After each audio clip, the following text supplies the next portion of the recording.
Hi, this is Sheriff Craig Webre. I am so proud to introduce and recognize a longtime colleague, a friend, and an important man in the law enforcement community.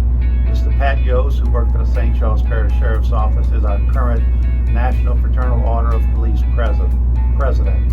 And he is in his second term of office, and he has brought to Lafourche Parish into our office an incredible resource of retired and volunteer police officers from all across the country that have been providing 3 hot meals a day for our police officers.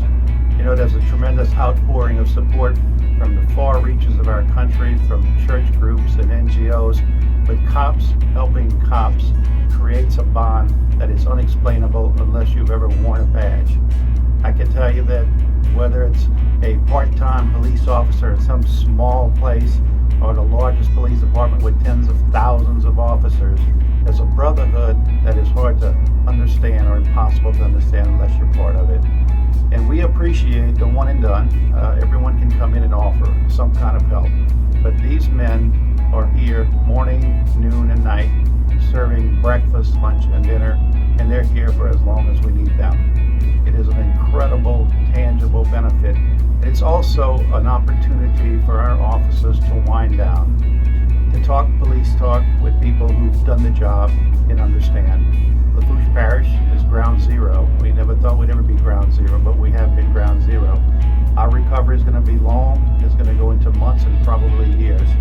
But for these first couple of weeks, to look out on the horizon, to see this beautiful trailer and these wonderful volunteers, Fraternal Order of policemen helping policemen, is just a calming, reassuring presence. And there's no amount of words or gratitude that I could express that would adequately thank Pat and the members of the Fraternal Order of Police and all of the volunteers and retired officers and active officers who took their own time and their own money to get here, to come to Lockport, Louisiana, and be such an integral part of this recovery. Pat, I love you, brother, and I thank you, man. Appreciate it. Sheriff, this is on behalf of our 364,000 members across the country. This is kind of a labor of love for us. It grew out of Hurricane Katrina and the devastation it created for us at that time. And I think we all recognize it's something that we needed to do.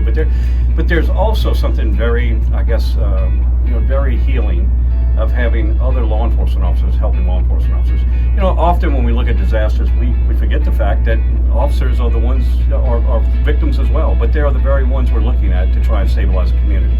And how effective can they be if their own property is not taken care of? So we have officers that came in as far as New York, New Jersey. We've got them here from Connecticut right now. We've just basically Kentucky, Tennessee. Florida. I can go down the list. It's they're all here. They're volunteering their time to come here. And while we're cooking meals, we also have several crews.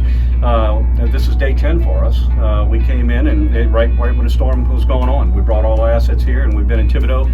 So we've been here throughout the entire time. And while officers are out doing what they need to do in order to stabilize the communities, not only are we feeding them, but we also have crews out there stabilizing their homes, cutting the trees, putting tarps on roofs, ripping out sheetrock when it's needed because of flooding.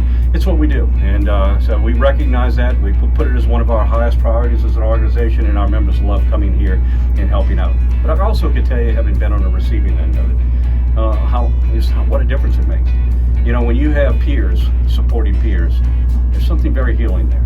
And so that's what our goal is. Our goal is to support law enforcement across this country and recognize the sacrifice they have is not only putting the community back together and all the work that they're having to do in their long hours, but also making sure that their families are taken care of as well. So that's what we do. And you do it very well. And I want to just add an asterisk to that. You're humanizing the effect of the people. And, you know, we have been striving now for nearly 2 weeks to get people to have an opportunity to go home and to assess and to be there. Right. And this morning I noticed one of our ladies working in communications. I've seen her every day. And I said, look, when are you going to take off? And she says, I need to be here. When I go home, I don't have electricity. I don't have a hot meal. I don't even have an air conditioning. I'm more comfortable where I can be here around people. So what you talk about is real. Let me tell you, we had guys pulled out of here this morning. with tears in their eyes. They've been here for 9-10 days, and they had to get back. They got to get back to work. They got to get back to their own agencies. Tears in their eyes because they felt like, I'm not finished here. There's too much work to do here. It's I think you look across this country, everybody, we watch the evening news, we watch the Weather Channel, and by the grace of God, it's not us. Should it be you? It's people like this that are going to come out and they're going to try and make a difference in your community, and that's who we are. And that's a human spirit of adapt and overcome adversity. It's the brotherhood. That's it. That's what it is. Thank you. Thank you.